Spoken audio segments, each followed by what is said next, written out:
Vikarabad machine ఆసుపత్రిలో వైద్యం వికటించి 22 సంవత్సరాల యువకుడు మృతి చెందాడు. మృతుని కుటుంబ సభ్యులు, బంధువులు వికారాబాద్ మిషన్ ఆసుపత్రి ముందు ఆందోళన చేశారు.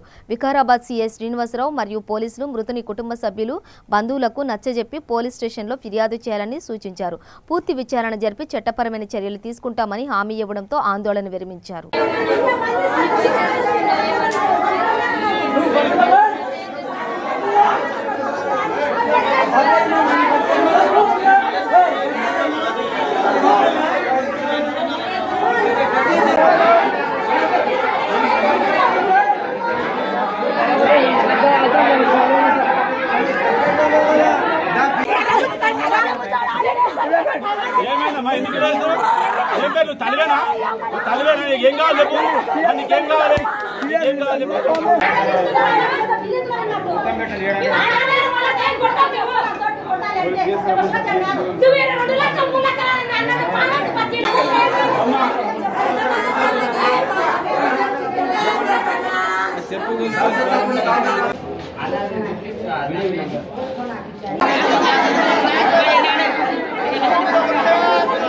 మీరు ఆడ దాపెట్టిరు, మీరు చుట్టిండ్రు, డివైడ్ చేయాలి.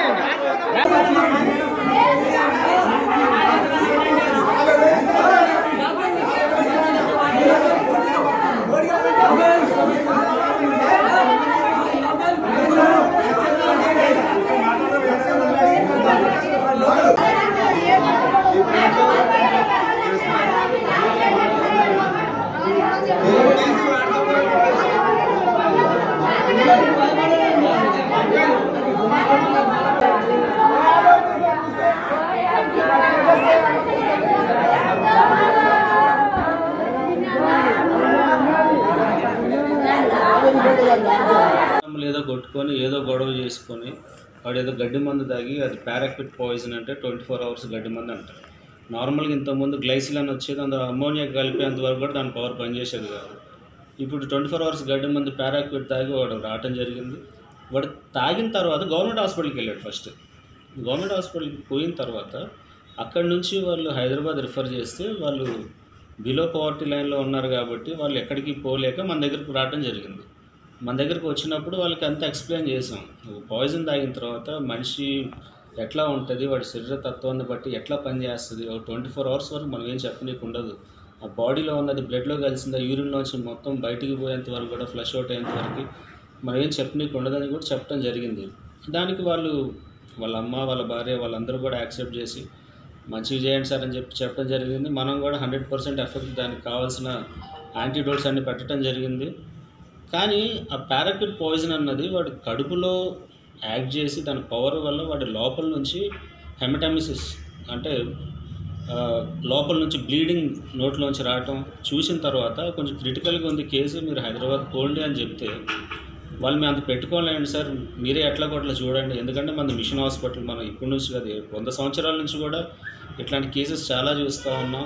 వాళ్ళు ఇచ్చినా అయ్యకపోయినా కానీ మనం ఎన్నో కేసెస్ చేసి మనం సక్సెస్ చేసి పంపించాం కాబట్టి వాళ్ళ నమ్మకంతో మన దగ్గరికి వస్తారు.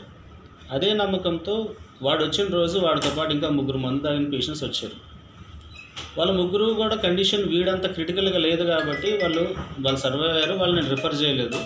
పర్టికులర్గా ఈ పేషెంట్ని మాత్రం హైదరాబాద్ పోమంటే వాళ్ళు మధ్యాహ్నం నుంచి కూడా సంకోచిస్తూనే ఉన్నారు. ఎందుకంటే వాళ్ళ దగ్గర పాపం వాళ్ళంతా డబ్బులు లేని వాళ్ళు కావచ్చు, వాళ్ళు ఇంకోటి గవర్నమెంట్లో పోవటానికి వాళ్ళు నాకు తెలిసి అంటే సరే పట్టించుకోరు, మందు తాగిన వాళ్ళు అనుకొని వాళ్ళు హైదరాబాద్ వెళ్ళకుండా ఉన్నారు. కానీ ఈవినింగ్ టైంలో ఇంక నేను వాళ్ళని ఫోర్స్ చేసి నేను అంబులెన్స్ పిలిపించి వాళ్ళని హైదరాబాద్ షిఫ్ట్ చేయడం జరిగింది. వాడు వెళ్ళే క్రమంలో ఆన్ ద వే మార్గ మధ్యంలో వాడు ఊపిరాడకపోయేసరికి వాళ్ళకి డౌట్ వచ్చి మళ్ళీ గవర్నమెంట్ హాస్పిటల్ తీసుకెళ్తే అక్కడ తను చనిపోయాడు అని చెప్పి దే డిక్లేర్ డెడ్. దాని తర్వాత మరి వాళ్ళకి ఏమనిపించిందో, వాళ్ళకి ఎవరు నేర్పించారో ఏమో తెలియదు, కానీ ఆ శవాన్ని తీసుకెళ్ళి అక్కడ పెట్టి డబ్బులు డిమాండ్ చేసి మీకు డబ్బులు వస్తాయని చెప్పడం ద్వారా వాళ్ళు అదే డెడ్ బాడీని తీసుకొచ్చి హాస్పిటల్లో పెట్టి డబ్బులు డిమాండ్ చేయడం స్టార్ట్ చేశారు. సో డబ్బులు అనేవి ఎవరికి ఊరికనే రావు. అండ్ దట్టు మన క్రాఫోర్డ్ మిషన్ హాస్పిటల్లో మనది ఒక charitable non profit making hospital. దీని గురించి చుట్టుపక్కల గ్రామాల్లో వాళ్ళకి అందరికీ తెలుసు.